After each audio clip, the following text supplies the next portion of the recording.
Kryminalne opowieści. Podcast. Andy Polański zaprasza.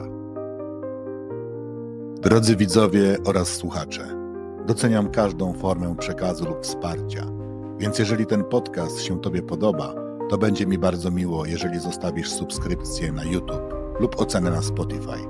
Dziękuję i życzę udanego seansu.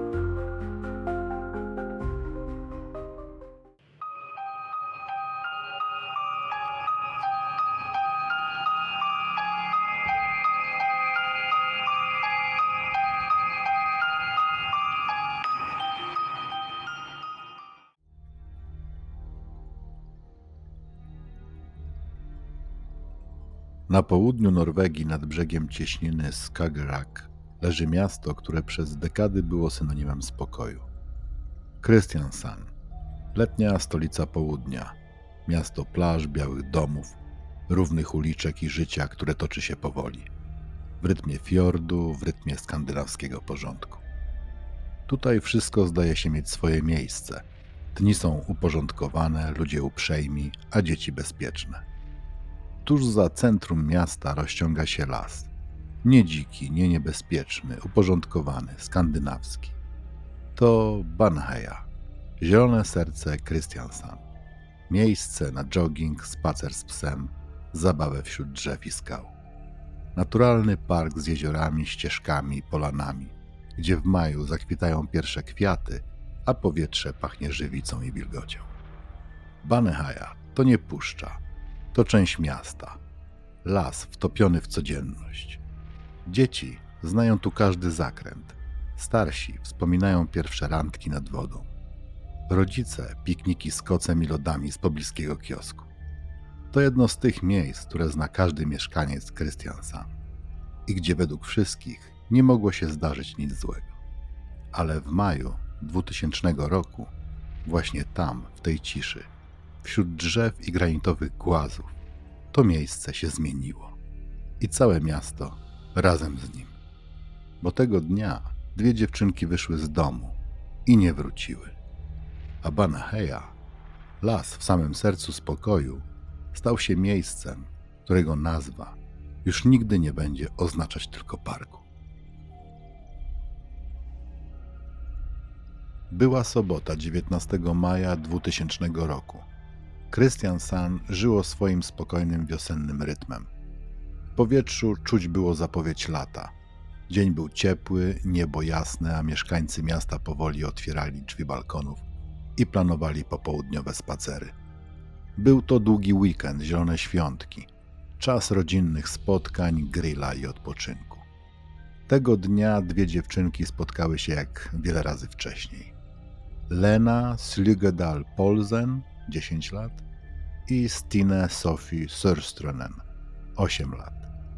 Lena była starsza, dojrzalsza jak na swój wiek, zawsze opiekuńcza, miała blond włosy i poważne spojrzenie. Była odpowiedzialna, troszczyła się o młodsze dzieci, często pomagała kolegom i koleżankom w szkole. Jej mama wspominała, że Lena miała stare serce. Była dzieckiem, ale myślała jak dorosła. Stine Sofie była jej przeciwieństwem. Żywa, roześmiana, pełna energii. Marzyła o zostaniu piosenkarką. Często śpiewała na głos, nawet na ulicy. W szkole mówiła, że w przyszłości chce mieć własne radio albo pracować w telewizji. Były przyjaciółkami. Ich rodziny znały się dobrze. Lena i Stine mieszkały bardzo blisko siebie. Dosłownie kilka minut spacerem. Obie chodziły do tej samej szkoły, bawiły się na tych samych podwórkach i znały każdą ścieżkę w lesie Baneheia. Tego dnia około godziny 17 Lena zapytała mamę, czy może pójść ze Stine nad wodę, do jednego z niewielkich jezior w Baneheia. Był to tradycyjny punkt spotkań dzieci z okolicy, z dala od głównych ulic, ale wciąż w zasięgu spaceru. Matka Leny się zgodziła, dziewczynki zabrały ręczniki, mały plecak i wyszły z domu. Widziano je potem jeszcze kilkukrotnie. Sąsiedzi wspominali, że przechodziły ścieżką obok zbiornika numer 3. Jedna z kobiet widziała, jak trzymały się za ręce i śmiały. Nic nie wskazywało na to, że coś jest nie tak. To był słoneczny, spokojny dzień. Dziewczynki miały wrócić przed kolacją. ale nie wróciły. Około godziny 20 matka Leny zaczęła się niepokoić. Dziewczynki nie miały telefonu komórkowego. W tamtych czasach nie było to jeszcze standardem. Zaczęły się pierwsze próby szukania. Najpierw w okolicy, potem telefon do rodziców Stine. Szybko stało się jasne, że nikt nie wie, gdzie są. O godzinie 21 zgłoszono zaginięcie na policję. I wtedy ruszyła lawina. Policja potraktowała sprawę poważnie od pierwszej minuty. Nie były to dzieci, które znikały. Nie miały historii ucieczek. Nie było w tym żadnej logiki. Rozpoczęto natychmiastowe przeszukiwanie lasu. Wkrótce dołączyli strażacy, ochotnicy, mieszkańcy Kristiansand. W lesie rozbrzmiewały okrzyki: Lena, Stine, Sophie. Latarki przecinały noc. Psy tropiące biegały między drzewami. Nic, żadnego śladu, żadnego odgłosu. W nocy nikt nie spał. Miasto małe, spokojne, bezpieczne zmieniło się w jeden wielki znak zapytania. Następnego dnia rano, kiedy gazety zaczęły pisać o zaginięciu, radio podało komunikat. W szkołach i kościołach modlono się, by dziewczynki się znalazły. Ktokolwiek je widział, cokolwiek zauważył, cokolwiek słyszał. Ale minuty mijały godziny, potem dni i nikt nie wracał z dobrymi wieściami. Czasami nadzieja żyje dłużej niż powinna. Mieszkańcy Kristiansand nie przestawali wierzyć, że Lena i Stine się odnajdą. Może się zgubiły, może zasnęły gdzieś w lesie, może ktoś je zabrał, ale wypuści. Może. Ale 4. dzień poszukiwań był już inny. Zmęczenie ratowników dawało się we znaki. Rodziny nie płakały, trwały w stanie, który był czymś pomiędzy wyczerpaniem a otępieniem. Miasto milczało. Nawet dzieci przestały się bawić. I wtedy, 22 maja w godzinach popołudniowych, strażak ochotnik zauważył coś przy jednej z mniej uczęszczanych ścieżek w lesie w pobliżu zbiornika numer 3. Delikatnie naruszona warstwa ziemi. Gałęzie ułożone jakby zbyt równo. Coś, co nie pasowało do naturalnego chaosu leśnego runa. Zawołał kolegów. Zaczęli odgarniać liście i mech. Pod warstwą ściółki ciała. 2 małe ciała, ukryte płytko, jakby ktoś się śpieszył. Nie było już żadnych złudzeń. To były one. Lena Slugedal Polsen i Stine Sophie Sorströnen. Zawiadomiono komendę główną w Kristiansand. Natychmiast zabezpieczono teren. Rozpoczęła się procedura, którą zna się z podręczników i dramatów sądowych, ale której nikt nie chce doświadczyć naprawdę. Śledczy pojawili się na miejscu w ciągu godziny. Ściągnięto najlepszych kryminalistów z Oslo. Do lasu weszły psy, kamery, laboranci. Zamknięto wszystkie wejścia do Banaheja. To, co odkryli, przeraziło nawet najbardziej doświadczonych funkcjonariuszy. Dziewczynki zostały brutalnie zaatakowane. Ustalono, że zostały najpierw związane, następnie zgwałcone, a na końcu zabite. Jeden z ciosów został zadany nożem, silnie, głęboko, z zamiarem śmierci. Ułożenie ciał, sposób ukrycia, brutalność to nie był wypadek. To była świadoma egzekucja. Cała Norwegia wstrzymała oddech. Media rozpoczęły transmisje specjalne. W gazetach pojawiły się zdjęcia dziewczynek uśmiechniętych, niewinnych. Zamiast tytułów zaginione, teraz pojawiło się słowo, którego nikt nie chciał usłyszeć. Zamordowane. Premier Norwegii wygłosił oświadczenie. Szef policji mówił o największej tragedii, jaka wydarzyła się w kraju od lat. Mieszkańcy Kristiansand składali kwiaty na skraju lasu. Zapałki, świeczki, pluszowe misie. Ktoś napisał na tabliczce: tutaj skończyło się dzieciństwo całej Norwegii. Rodziny dziewczynek, tego nie da się opisać. Ich twarze pojawiały się w wiadomościach, ale milczały. Nie były gotowe mówić i miały do tego pełne prawo. Policja ruszyła z ogromnym dochodzeniem. Nikt nie mógł uwierzyć, że takiej zbrodni dokonał ktoś z zewnątrz. Ale jeszcze trudniej było zaakceptować myśl, że sprawca może być jednym z nich. Norwegia była wstrząśnięta. Christian San w żałobie, ale policja nie miała czasu na emocje. Społeczeństwo domagało się jednego – odpowiedzi. Zespół śledczy został natychmiast rozszerzony.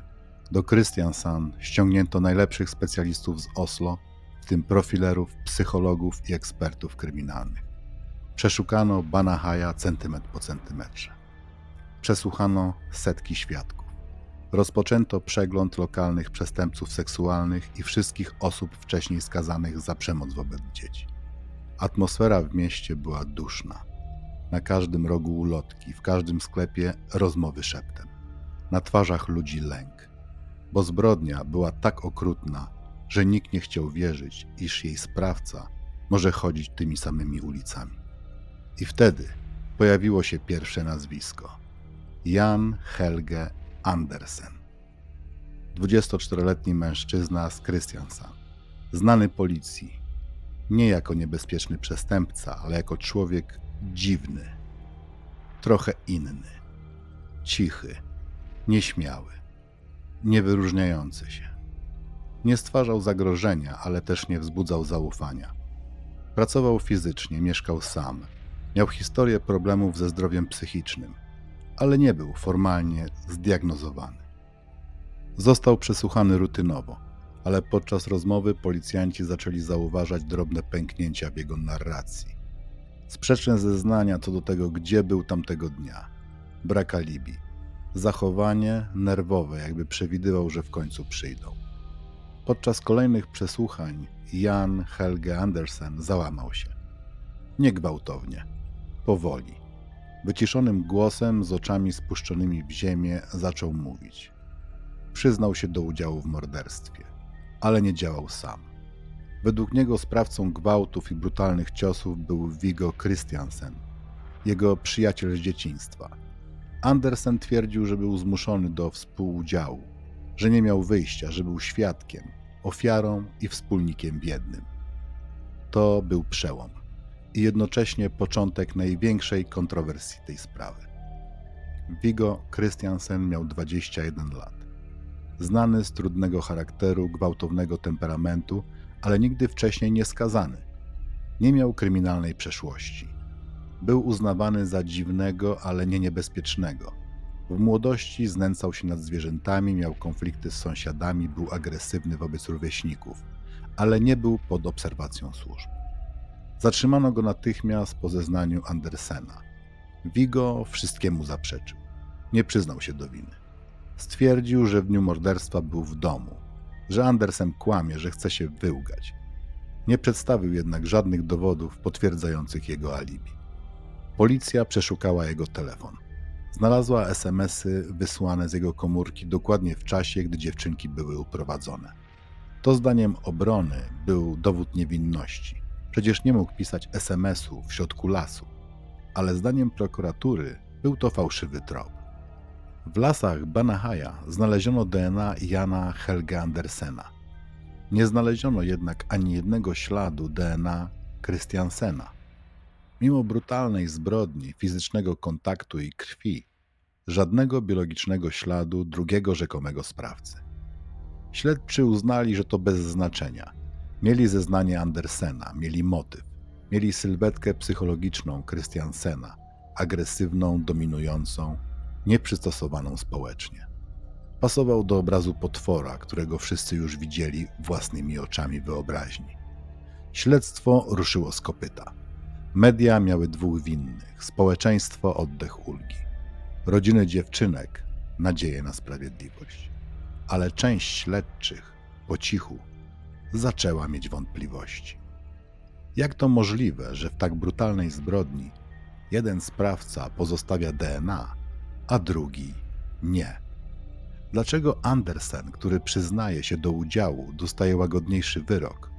Dlaczego całe śledztwo opiera się na słowach jednego człowieka, który sam był zamieszany w morderstwo? Ale śledztwo już trwało. Wątpliwości, choć zasadne, nie zatrzymały biegu wydarzeń. Kristiansand nie było już tym samym miastem. W parkach było ciszej, w szkołach więcej pytań niż odpowiedzi.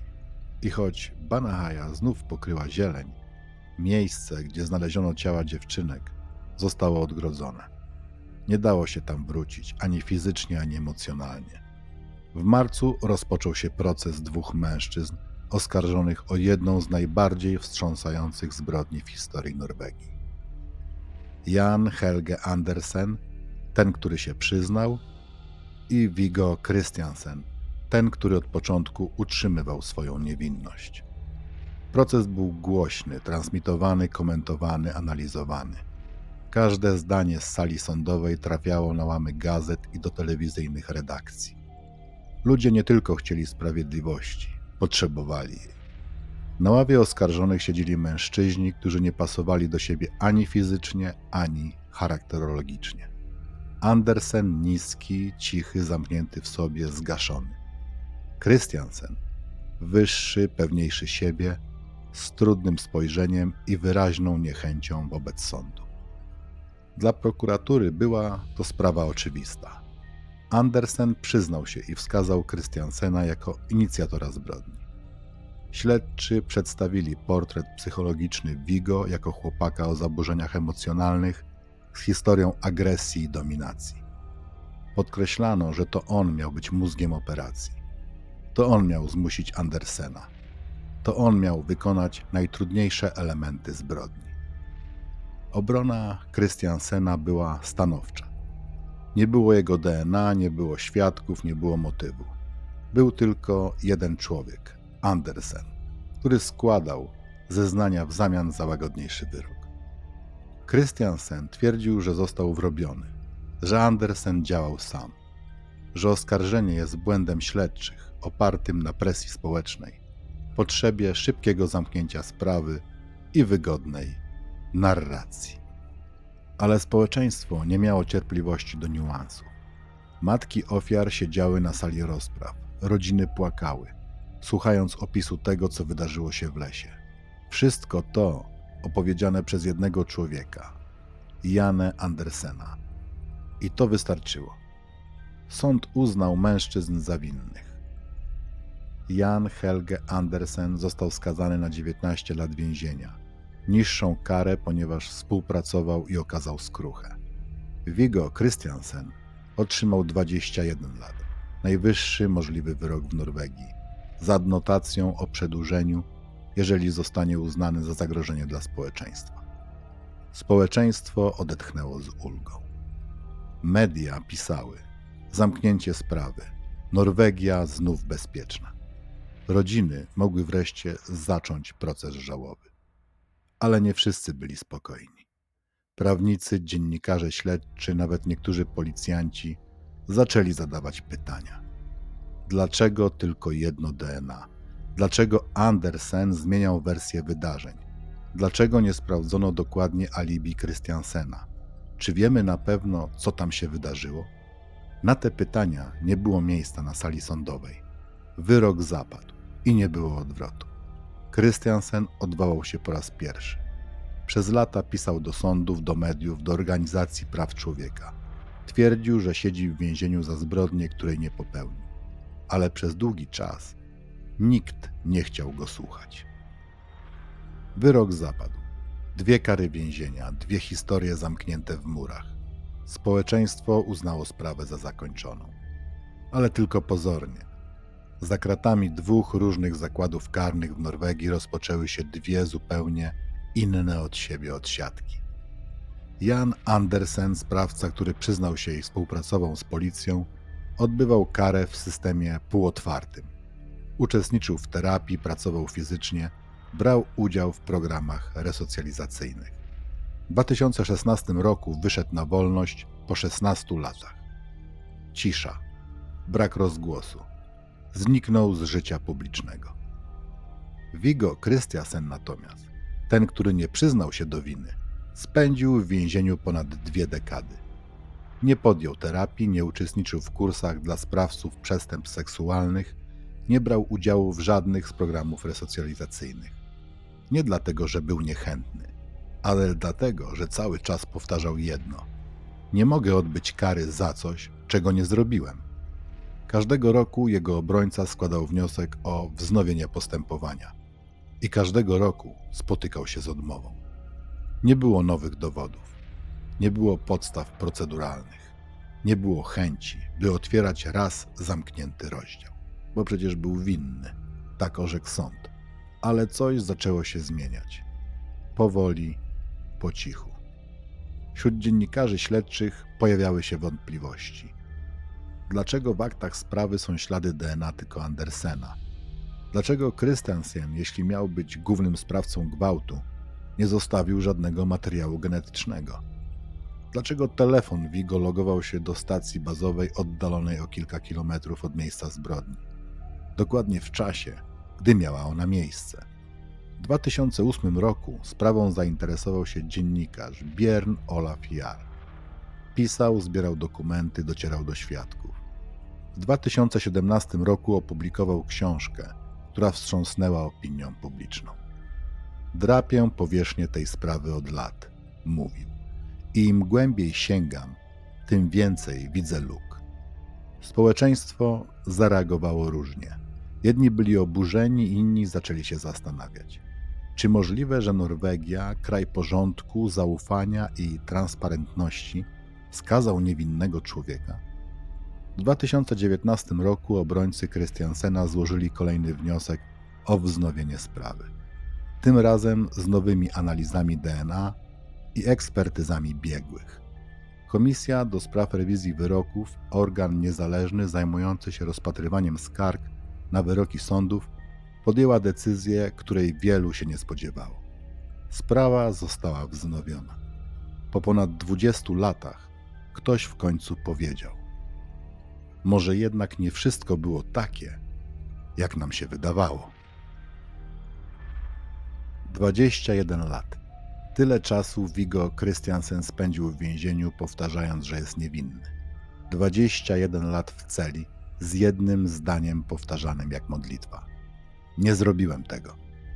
W 2021 roku, po długiej kampanii medialnej, nowych analizach materiału dowodowego i interwencji Komisji do spraw rewizji wyroków, wydarzyło się coś, co w Norwegii zdarza się niezwykle rzadko. Wyrok został uchylony. Po ponad 2 dekadach sądy przyznały: istnieją poważne wątpliwości co do winy skazanego. Viggo Christiansen został zwolniony z więzienia w oczekiwaniu na ostateczną decyzję prokuratury. Wyszedł po cichu, bez kamer, bez triumfu, bez żadnego oświadczenia. Ale Norwegia już nie milczała. Media eksplodowały. Czy skazany był niewinny? Czy skazaliśmy niewinnego? Czy Jan Helge Andersen okłamał sąd? Czy system zawiódł i ile kosztuje ta sprawa? Jak to wszystko teraz będzie trzeba naprawić? Śledczy wrócili do akt.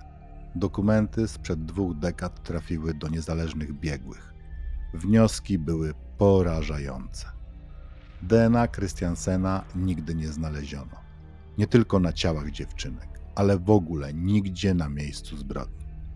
Telefon Viggo logował się do masztów oddalonych o ponad 2 km od miejsca zdarzenia, w czasie, gdy miało dojść do uprowadzenia. Zeznania Andersena pełne nieścisłości, sprzeczności, luk i dopasowań do wersji śledczych. Prokuratura nie miała wyjścia. W październiku 2022 roku podjęto decyzję. Viggo Christiansen zostaje uniewinniony. To był jeden z najbardziej spektakularnych zwrotów w historii norweskiego wymiaru sprawiedliwości, a zarazem bolesny moment dla całego społeczeństwa. Rodziny ofiar zrozpaczone, rozdarte. Przez ponad 2 dekady wierzyły, że sprawiedliwości stało się zadość. Teraz znów były w miejscu, od którego starały się uciec, w niepewności. Ale to jeszcze nie koniec. W świetle nowych dowodów prokuratura ponownie wszczęła postępowanie przeciwko Janowi Andersenowi, jedynemu człowiekowi, którego DNA znaleziono na miejscu zbrodni. W 2023 roku został zatrzymany i postawiono mu nowe zarzuty, tym razem jako jedynemu sprawcy. Andersen nie przyznał się do winy. Twierdził, że nic się nie zmieniło, że mówił wtedy prawdę i mówi ją teraz, ale system już mu nie wierzył tak łatwo. Dla Viggo Christiansena zaczęło się nowe życie. Złożył wniosek o odszkodowanie za niesłuszne skazanie i ponad 20 lat więzienia. Wysokość roszczenia? 60 milionów koron norweskich. To ponad 25 milionów złotych. Ale nawet te pieniądze nie oddadzą straconego czasu, lat młodości, rodziny, wolności. Viggo powiedział w jednym z pierwszych wywiadów: nie jestem już tym samym chłopakiem, którego zabrali kiedyś z domu, ale jestem wolny i chcę żyć. Chcę bardzo żyć. Uniewinnienie Viggo Christiansena po ponad 2 dekadach więzienia wywołało w Norwegii trzęsienie ziemi. Nie tylko medialne, ale systemowe, społeczne i moralne. To nie była już historia o jednej zbrodni i 2 dziewczynkach. To była historia o państwie prawa, które zawiodło. Jak to możliwe, że człowieka można skazać niemal wyłącznie na podstawie zeznań współoskarżonego? Dlaczego ignorowano dowody, które przemawiały na jego korzyść? Gdzie byli ci, którzy powinni zadawać pytania, zanim zamknęły się za nim drzwi celi? W Norwegii, kraju, który przez dekady był przykładem przejrzystości, zaufania i stabilności wymiaru sprawiedliwości, sprawa Baneheia stała się przypomnieniem, że pomyłki zdarzają się wszędzie, nawet w najbardziej uporządkowanych systemach. W 2023 roku ruszyła fala publicznych analiz i raportów. Komisja rewizyjna opublikowała dokument, który szczegółowo opisał błędy proceduralne.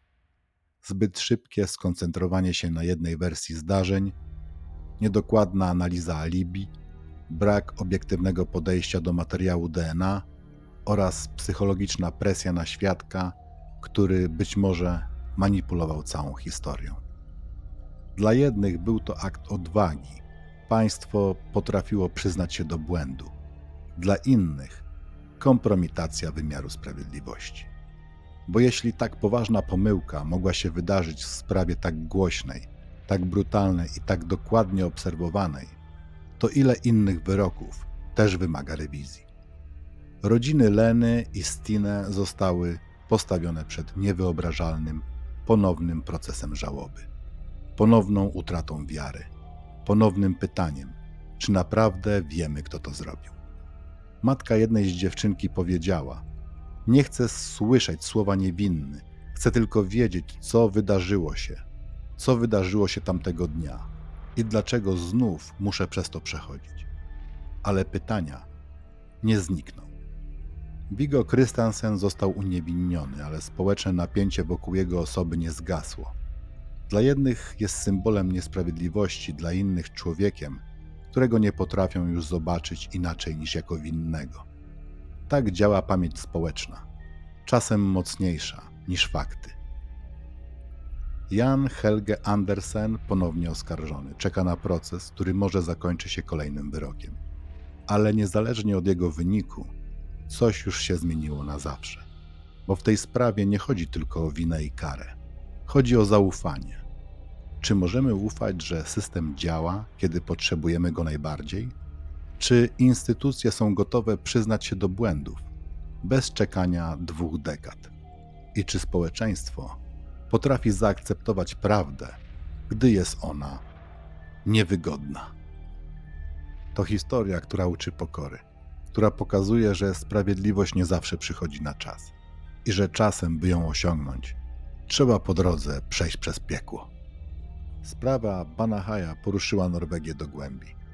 2 zamordowane dziewczynki, 2 wyroki i 21 lat później uniewinnienie. To nie jest historia, która kończy się sprawiedliwością. To historia, która każe nam zadać pytanie, czym w ogóle jest sprawiedliwość, kiedy nie można już cofnąć czasu. Bo Lena i Stine już nie wrócą. Ich życie zakończyło się w maju 2000 roku w lesie, który miał być bezpieczny. To, co wydarzyło się potem, sąd, więzienie, rewizja wyroku, to wszystko toczyło się w cieniu tej pierwotnej straty. Viggo Christiansen wyszedł na wolność, ale czy kiedykolwiek naprawdę będzie wolny? Jan Andersen znów stoi przed sądem. Ale czy wyrok będzie wystarczający? Dla rodzin nie ma zamknięcia. Dla społeczeństwa nie ma jednej wersji. Dla systemu nie ma usprawiedliwienia. Pozostaje nam tylko pamięć i czujność, by nigdy więcej nie skazać człowieka, zanim nie poznamy wszystkich faktów, by nie pomylić potrzeby szybkiego zakończenia z prawdą, by nie uznać, że cisza to dowód, bo prawda nie zawsze przychodzi pierwsza, ale kiedy w końcu się pojawia, zasługuje, by jej wysłuchać.